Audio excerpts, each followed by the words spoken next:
What's up, guys? It's Coach Grant with First Down Training. And today we're going to be talking about some of the most effective releases to beat press coverage. So we're going to be talking about 3 different releases that you guys can use, the things that build off of those releases, and how you guys can create as much separation as possible versus the common looks that you'll see off the line of scrimmage against a press DB. So I hope this video gives you guys some value. But also, fellas, if you guys want over an hour and a half of premium route running content, specific drills, and a drill schedule, check out that very first link in the description for our route running Bible. What it is going to be over an hour and a half of content. What you'll get access to is our How to Improve Your Route Running in 10 days, which is a 10-day step-by-step schedule on how to improve your route running with the specific drills you need to do to work on the concepts we teach, and then a 20 press release video, which is a 50-minute long video, 20 different press releases, when to use those releases, and drills to work on those releases. So check out that very first link in the description, fellas. Let's get started with this video. So we're going to be talking about a step-back release right here. So now, this DB lunges, aggressive punch. We give this little step back. I'm able to work back over the top, restack, and run this route on a dig. So let's talk about this route, right? So there's one thing that I don't necessarily like about this route is how long we take after the step back, because the step back is one of those that takes a little bit of, takes a while, right? But if you got a physical DB who's going to lunge at you,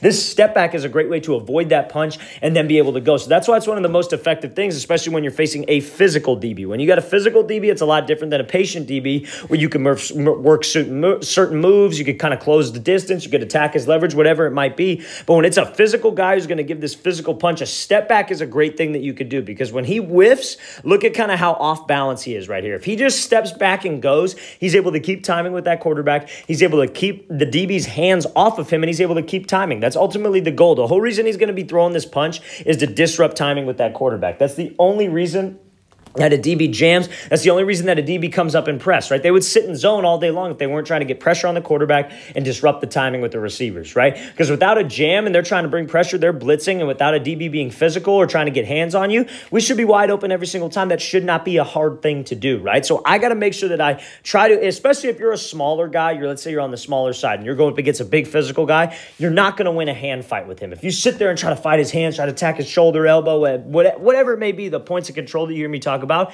if he's a much bigger dude, that's probably not going to work. So something like this, being quick, using this step back release, but not, instead of like hesitating right here, that's where I have the problem with it, just because from a quarterback perspective, if I drop back and you step back, then you hesitate, and I'm already at the top of my 3-step and you're not even off the line yet, that's going to be tough for me to get the ball out, right? So it's like step back, then go. I got to avoid, then go. It's got to be something quick, especially when you use a longer developing release like this, right? And it's not the longest developing. It's not like it's a slide release where you're only using this on a 3rd read play. But if that quarterback's taking a 5-step drop, man, or a 3-step drop from like 5-step under center, 3-step from gun, maybe 1-punch shuffle, whatever it is, you guys don't necessarily have to know what the specific drops are, but you got to know the timing of the play. And that step back is something that I want to use that's effective to beat this DB who's going to lunge at you, but I got to keep that timing with the quarterback, and then I got to be able to push up vertical. Let's watch the thing again and push up vertical quickly so I can restack, get into this route, and be at the spot the quarterback expects me to be at when he needs me to be there. There's nothing worse when I'll be training a quarterback and we'll have receivers out there,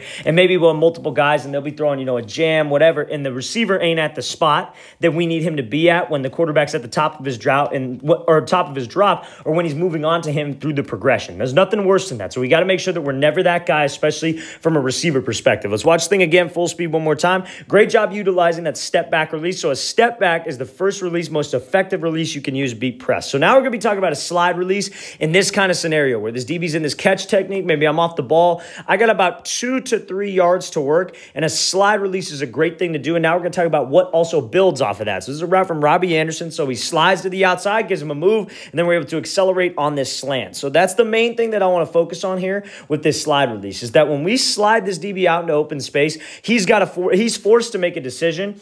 And if you guys can use this and make it look the same, that's how this can become one of the most effective releases. So you see what he does out here. He slides to the outside. He's real patient, right? Now, when he's patient and it's just a quick 1-2 like this, that quarterback's probably coming to you on like a second read, or maybe it's off of a play action, something, but this is a longer developing play, right? And the tempo isn't as patient as I've seen on this slide release, because some guys will slide and then they go, right? And they change tempo. But the way you want to use this release is that you don't want to use it when you're a first read. Like, let's say we're coming off the line of scrimmage here, and let's say that it's just like double slant concept, like maybe the slot's running a slant, you're running a slant. Quarterback needs you there right now. So you got to go with something maybe a little bit quicker than this and be able able to get off this route fast rather than be patient, because you got to be in the spot the quarterback expects you to be at. But how you can use this slide effectively is knowing the situation, right? So if maybe the quarterback's going from high to low back down to you, like let's say maybe he's looking like corner or deep out back down to slant, that's when we can use this, because quarterback needs me to be in that window a little bit later than what it would be if I just took a free release right there. So it kind of depends. It kind of varies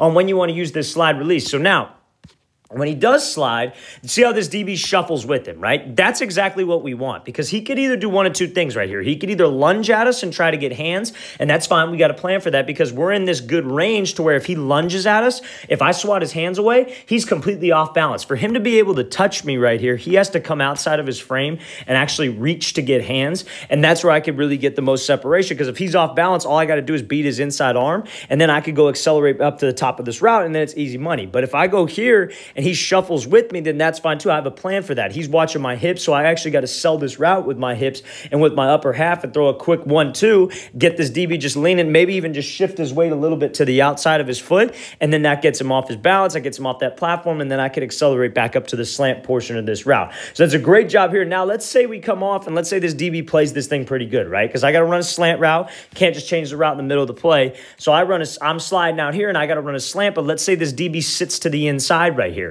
That's fine. Maybe he'll cover this one time. Maybe he'll play this thing pretty well. Maybe he'll take this thing away. Quarterback's got to come off this read, because if he's not open, the quarterback just comes off from the slant. But now let's say the next time I got to go run a fade, and I come out and I use the exact same release. I make it look the exact same. So I slide out. He sits to the inside. I just slide, and then I take off and go. I change the tempo. I get his feet to stop. He thinks he's seen this before, and then I can accelerate up to the outside. So that's how you make all your releases look the same. If you can make all your releases look the same, and you can make this DB think that he's got you on one thing, that's how we're unpredictable. And then it can set up a lot of different things. So that's why that slide release is one of the most effective releases that you can use, just because of so many different opportunities and so many different routes or combinations of routes that you can run based off of that slide release. Let's watch this thing again full speed one more time. So great job shooting out, making this DB make a decision, make that move, and accelerate back up the middle. Great route. So now we're going to be talking about this wide step release here, okay? So this is the third most effective release that we're going to be talking about today. So this wide step can build off a couple different things. So what a wide step is you're going to be stepping with your back foot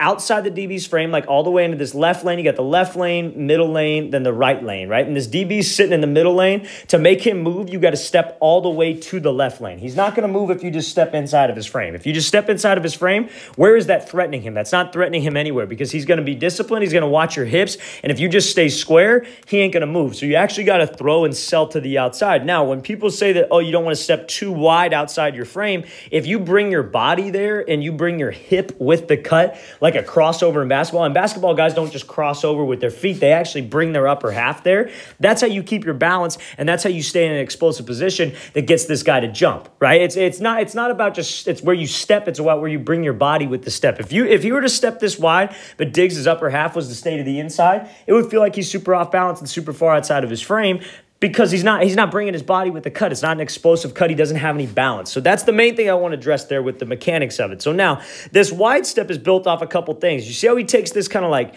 prep step right here. It's not a false step. A lot of people consider that a false step. This is more of a step to get explosiveness and to have balance and come to balance, right? So some guys will do it. They'll kick behind with this foot. They'll kick behind him and then step wide. Some guys will take this little like false step, if you will. I call it a power step. Some guys will take that power step and really push to the outside, which is what I like to teach. I don't like teaching this leg to kick behind, because let's say the DB were to lunge at you and your feet were crossed, you'd be knocked off of this thing. So this step is not a false step. It's to set up and actually so you could throw with the wide step, right? So now, how this can build is this wide step is built off a couple different things. This step can just be one release. He could just take one step right there and just take this speed release and just accelerate up to the outside, even when he's not getting the ball, to make it look the same on this DB, to make him think, oh shit, he's going fade. I'm going to go run with him. I'm going to turn my hips. Maybe you're backside of the play. Maybe you're not getting the ball, but you make it look the same so it can set up this wide step, because now it looks the same. Now it looks like I'm just going straight to the outside. I actually bring my shoulders and my hips to the outside. My eyes are to the outside, but I'm just putting the brakes on one step. That makes that DB jump. He thinks he's played this before, and now I can take the inside release and do pretty much whatever I want. I can push a vertical to a dig, restack to a corner, whatever it may be. Now, another thing that you can build off of this is now maybe I do the exact same first step. I step wide. Now I push back, and this step is the double move. So now I go right, take that little false step with my right foot, throw with the left to the outside, then push back, catch myself with the right to the inside. He sits on the inside because he's maybe seen this wide step before.